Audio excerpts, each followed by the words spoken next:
The following story has been brought to you by StoriesToInspire.org. His name is Bernard Hilstein. He resides in Passaic, New Jersey. His wife died 6 years ago. After his wife died, his eyesight began to dim. He didn't have any children. He was all alone. His friends recommended that he not live alone. It's not safe, and he should enter an assisted living complex. And finally, after a lot of cajoling, he capitulated and found a beautiful assisted living complex in Florida, where he always wanted to go. Warm weather, all Shomer Shabbos, all the amenities that you could want, the shul, the beis medrash, shiurim.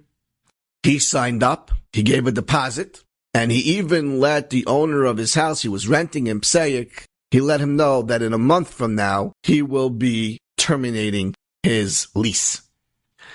Now, at the same time, Mr. Bernie, as he was known, adopted an I and C shepherd dog because of his eyesight that had dimmed. A few weeks after putting the deposit down on the assisted living center, he was reading the contract, and he saw a fine print that said, "No pets allowed." Not even a service dog. Bernie was livid. How did he not see that? But number two, I cannot go to this assisted living complex without Oakley. Oakley is my best friend. I need Oakley. If I don't go with Oakley, then Bernie's not going. But he already gave the deposit. He already terminated his contract with his current home. What does he do? He called the assisted living complex, and they told him, rules are rules. No pets allowed.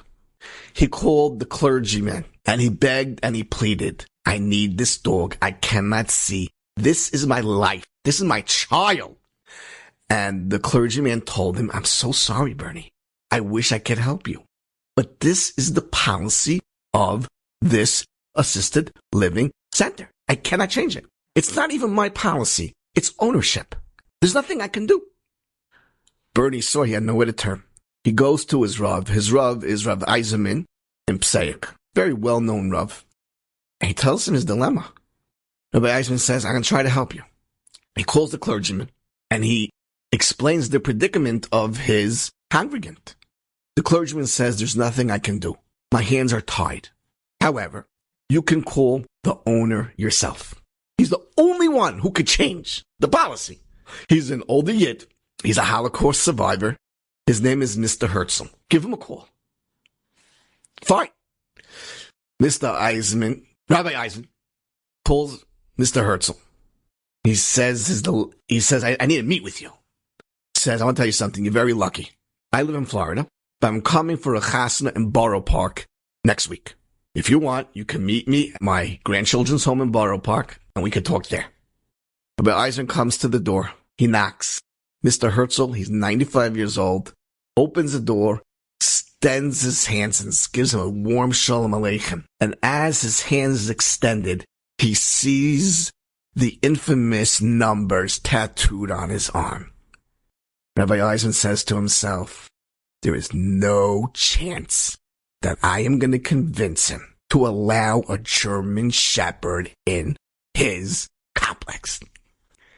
Says, "Listen, I'm here already. Let me just do my due diligence. Let me put in my effort. At least I tried. I could go back to Bernie and tell him I tried." Mr. Herzl welcomes him into his living room, and on the table is kokosh cake, oozing with chocolate, sweet, sweet tea. Sits down. Mr. Herzl says to Rabbi Eisman, "So tell me, how can I help you?" He says, "Well, I have a congregant. He could barely see. He has an I and C German Shepherd dog, and he can only come with this dog. Can he have permission?" Mr. Herzl looks down. He responds, "Lo yecheratz kelev l'shaynai." Rabbi Eisman looks, says, "What are you talking about?" It's a pasuk in Shemos, pasuk in Bo. No dog barked. What does this have to do with what I'm asking you? Mr. Herzl says, I'll tell you. He says 78 years ago, 1945, we all knew the war's over. The Germans, Yamach Shemal, knew the war's over. We were being liberated. And you know what the mission was? Kill every single Jew. I went and I hid. I hid under a bunker. The Nazis came with German shepherd dogs, sniffing for bodies, for people, just to kill them. And I'm under this bunker, and I hear the German shepherd parading through the bunker with his boots. And I hear the dog, and I'm uttering, Lo yecharatz kelev l'shayno. Lo yecharatz kelev l'shayno. Please repair your shalayla. And the German shepherd just walked right over me. Did not even sniff that I was there. And I was saved. And I said to myself at that moment, I want to pay back a German shepherd.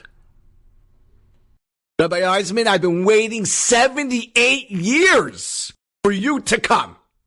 Of course, Bernie could bring his dog to my assisted living. It's my hodah. It's my thanks. You see an amazing thing here, an amazing lesson. People, and I'm not judging, cannot judge, but we know many people who survived the Holocaust and are bitter, for whatever the reasons are. But then there are people who survived the war, like Mr. Herzl. He was afraid for his life like everybody else was, and he saw the positive. I have to pay back a German shepherd.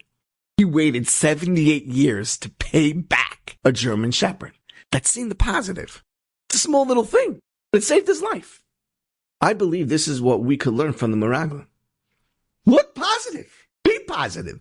See positive. That's what the Rebbeinu Shalom wants from us. You can always see the bad. You can always see the negative. Go out of your way and see the positive, and you'll be rewarded. Enjoyed this story? Come again. Bring a friend. StoriesToInspire.org